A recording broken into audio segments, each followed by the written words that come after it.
Samantala po nasa atin ang linya ngayon si Dana Sandoval, ang spokesperson po ng Bureau of Immigration. Magandang umaga po, Ma'am Dana. Good morning. Good morning, Manong Ted, DJ Chacha. Good morning. Salamat na marami. Alright, so sa ngayon po, Ma'am Dana, meron na ho bang impormasyon kung papaano po nakalabas ng bansa itong si Alice Goo et al.? Yes, Manong Ted. Although hindi pa buo yung picture, nakadagdag tayo ng clues doon po sa pagbalik ni Sheila Leal Guo. Doon po sa inspection ng kanyang pasaporte, nakita po natin na walang immigration stamp. Ibig sabihin po, hindi po ito nagdaan sa immigration processing. Ang nakita po natin na biyahe po niya ay Malaysia, Kuala Lumpur, and Sabah.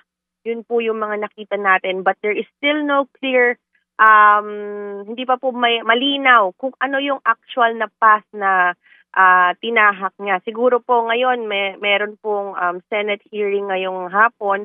Magkakaalaman po with the attendance of Sheila Guo doon po sa pagdinig. Opo, pareho po ang sitwasyon din sa passport nitong si Cassandra Leong? Kay Cassandra po, hindi po kasi umalis po siya legally. June pa lang po nakaalis na po siya bago pa po nagkaroon ng any kind of investigation or case related po doon sa mga POGO hubs nila doon. June pa po ito nakaalis ng bansa si Cassandra Leong. Yes, bago pa po nagkaroon ng kaso, bago pa po nagkaroon ng lookout bulletin sa kanya, she was already out of the country. Okay, so ito pong si Sheila na ito, ano na una, Sabah o Kuala Lumpur doon sa tatak sa kanyang passport?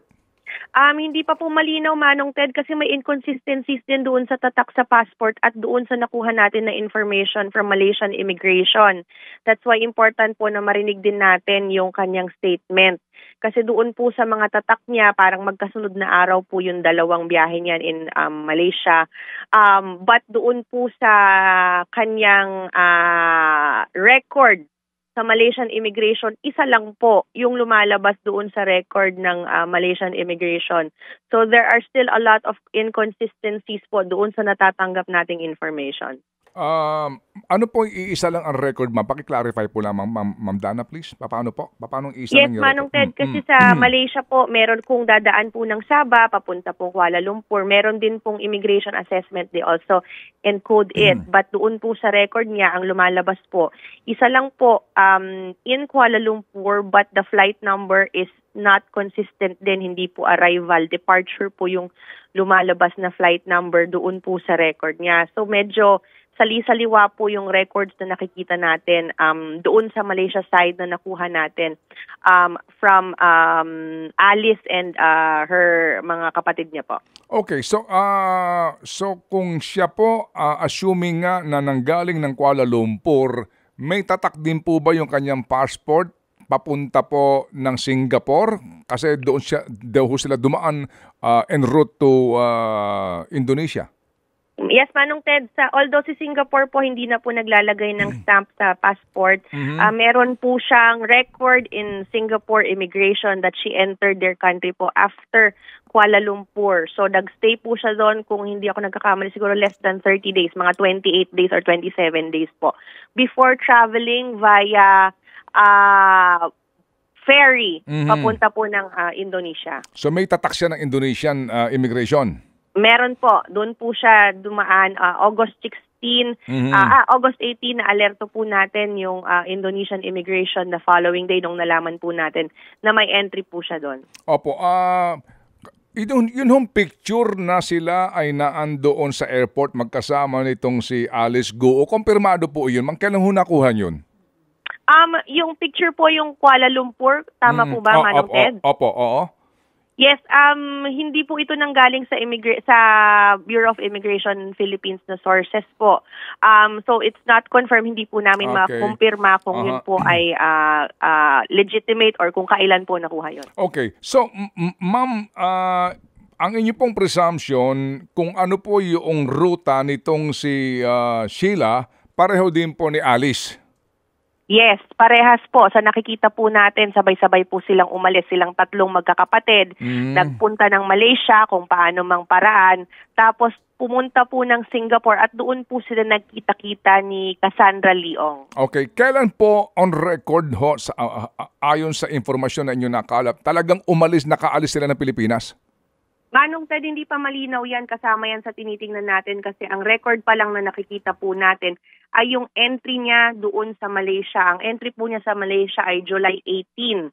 So ang tinataya po natin na maaring July 16 or 15 po umalis yan ng Pilipinas sa kung paanong paraan po. But yung entry niya in Malaysia is the one in Kuala Lumpur. Wala pong recorded entry doon sa Sabah naman niya na nakalagay sa pasaporte niya. Pero meron din pong tatak yung kanyang passport. So, hindi pa po malinaw sa atin yan. Opo. Pero imposible ho na siya ay nakapunta ng notaryo sa San Jose del Monte, Bulacan nitong August 14.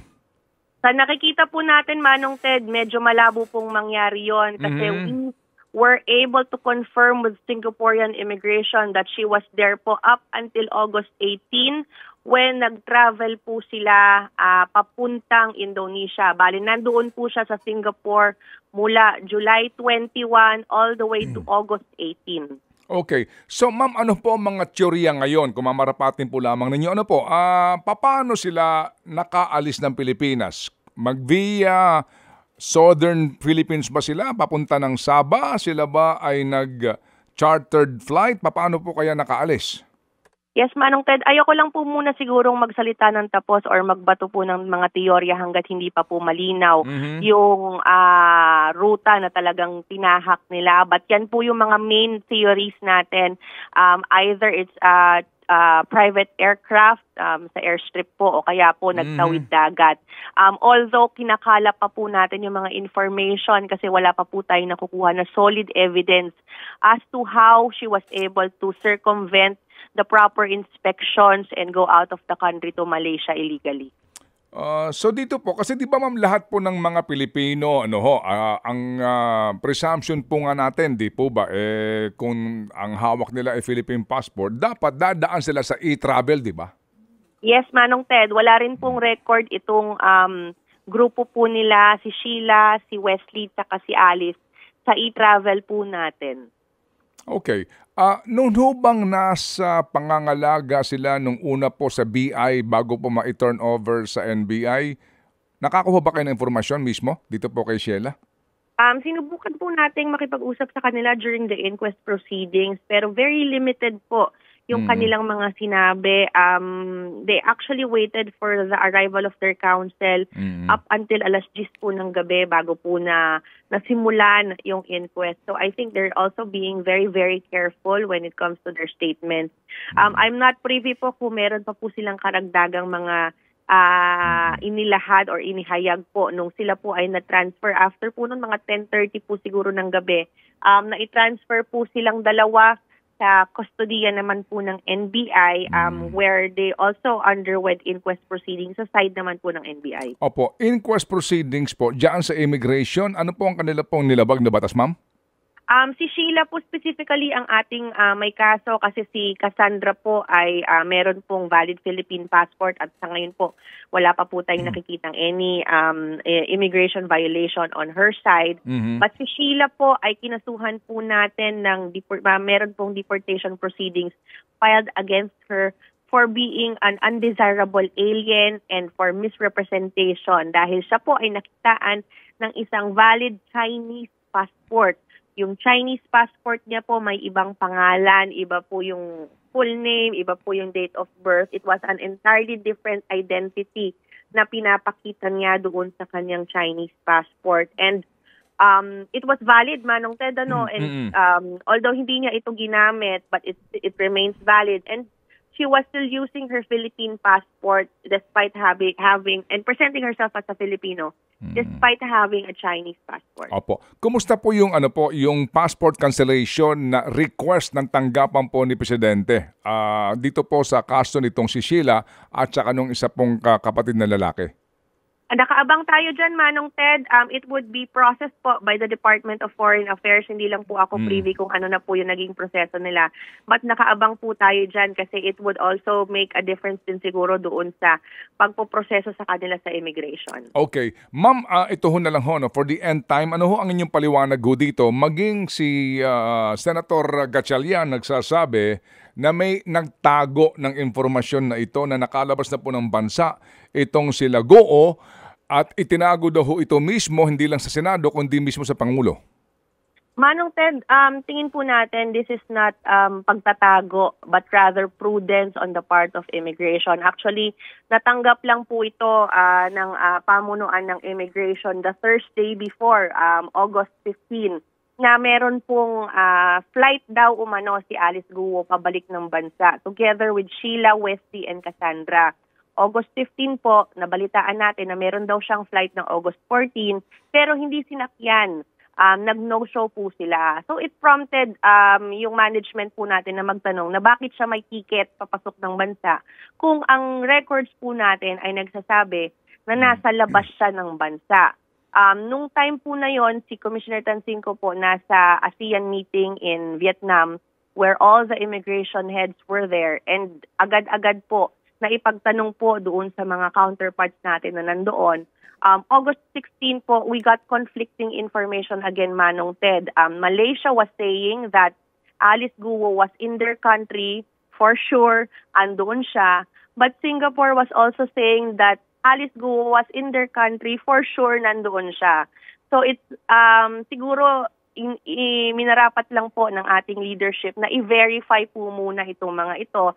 But ayun nga po, nung Lunes na rin, lumabas na po ito sa balita at sa media. So ibinahagi na rin po ng ating leadership yung information despite it still being raw, very raw, and conflicting. So as far as the Immigration Bureau is concerned, kailan po talaga nakumpirma ninyo na nasa labas na po ng bansa itong sila Goo without you noticing it?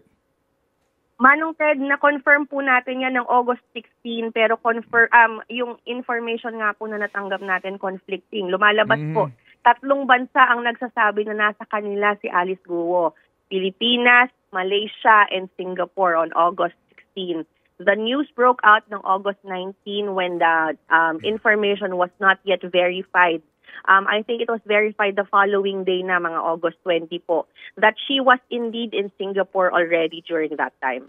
O sige po, kami antabay din po gaya ninyo sa mangyayari pong hearing mamaya in the Senate para po sa pagharap nitong sila Sheila Goo na ito. Salamat sa inyong panahon, Ma'am Dana. Anytime po. Salamat po, Manong Ted. Magandang umaga. Opo, thank you. Si Ma'am Dana Sandoval po ang spokesperson ng Immigration Bureau. Ted Filon at DJ Chacha. Ngayon, nasa Radyo 5, 92.3 News FM. Monday to Friday, 6 to 10 a.m.